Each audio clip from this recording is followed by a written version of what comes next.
to Kickin' It Live. Today we'll look at a recap of some unique spring break trips, baseball, men's volleyball, and the Tremont pool construction. Seniors, cap and gown and graduation products delivery day is Friday, April 7th. This is the only day that products are available for pickup. Please be sure that you have made your final payments. Students must pay their final amount due by cash or credit card. You can visit www.jostens.com for order information. Lily and I checked in with some of the team working on the much anticipated Tremont pool construction. Here's what we found. Northam Park is under construction with the building of a new Tremont pool. Construction began in late September. The pool was not open during summer 2015 and 2016 because the tunneling system underneath the pool had structural issues. The original pool was built in 1958 and was in use for 56 years. The new pool will be smaller than the old, but it will feature zero-depth entry, which will allow toddlers and elderly to enter the pool without the use of a ladder or simply jumping in. The pool will also feature heated water, shallow toddler area, 6 lap lanes, 2 diving boards, a lily pad crossing challenge, and a climbing wall. Tom Andrew, who's in charge of construction, told us that the pool will also feature a UV system that will treat pool water. This has been Lily Walsh and Audrey Bull.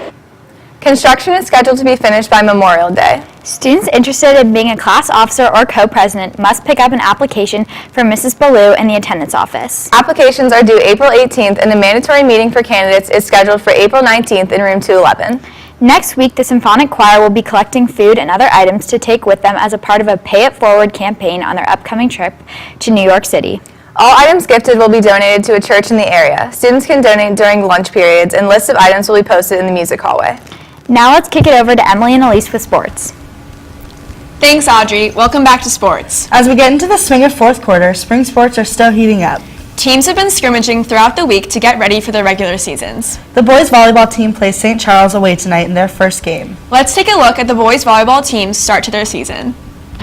The boys volleyball team has their first game tonight against St. Charles. I spoke to senior captain Cam Gallucci about their season so far. Today is our first game, so don't have anything to judge by really, but in practices we've been doing pretty well, and we're hoping to have a pretty good season, a winning season hopefully. I also talked to Cam about the differences between girls and boys volleyball. Well, the big one is that the net is 6 inches higher, so to compensate for our being taller, and that's pretty much it. Otherwise they're the exact same. Come and support us this year. Our games normally start around 6:30 or 7 in the varsity gym. I hope to see you there. This has been Emily Gray for WARL. You can catch the volleyball boys once again at Chillicothe on Monday.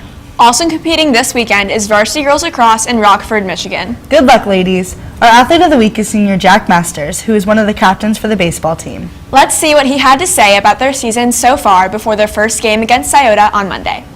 So Jack, can you tell me a little bit about what you and the baseball team did over spring break? Yeah, absolutely. We actually made our way down south, and our first stop was Memphis, Tennessee, where we scrimmaged a high school team from there, and we beat them. And after that, we made our way down to Louisiana, where we visited a bunch of colleges, got to spend the time with a lot of guys on our team, and we played a lot of scrimmages down there too. And it was just a really great time for us because we came a lot closer as a team. We built a lot of chemistry, and I just think we're looking forward to good things this year. That's awesome. So speaking of the team, how has the dynamic been so far? It's been very well, actually, and with this spring trip that we just ended, it's even better. And I mean, we had a scrimmage yesterday, won that too, and we have a lot of potential this year, and I really hope that we live up to it, and I know that we will. Awesome. So how, as a captain, what are you most looking forward to this season? I would say something that I'm looking most forward to is just being out there. It was my last year with baseball, and one of my main goals this year is to just really make it to districts and win. And I mean, I think that we absolutely have the ability to do so. And I mean, I have faith in us, and I think that we can do it. The baseball Bears weren't the only ones to go out of state for spring break. Girls lacrosse also went to Atlanta, Georgia to improve their skills. Well, that's all we have for sports this week. Now back to Lil and Odd Dog. UA Filmmakers, the submission window for the Upper Arlington High School Film Festival is April 1st. That's next Saturday. Videos should be submitted to filmfreeway.com/festival/UA. Next week, state-mandated air testing will be administered on March 28th and 29th and also April 4th, 5th, 11th, and 12th. The schedule will be adjusted for each testing day, and the schedules can be found on the Schoology calendar and on our Twitter at @live_UA. Because testing will shorten the lunch period to 30 minutes, Student Council will bring in the Ohio Burgers food truck on Wednesday, so students won't have to go far for lunch. The cafeteria will also open and serve food at the concession stand across from the East Cafe. Now let's take a look at some organized spring break trips. Last week, many UA students traveled out of town for spring break.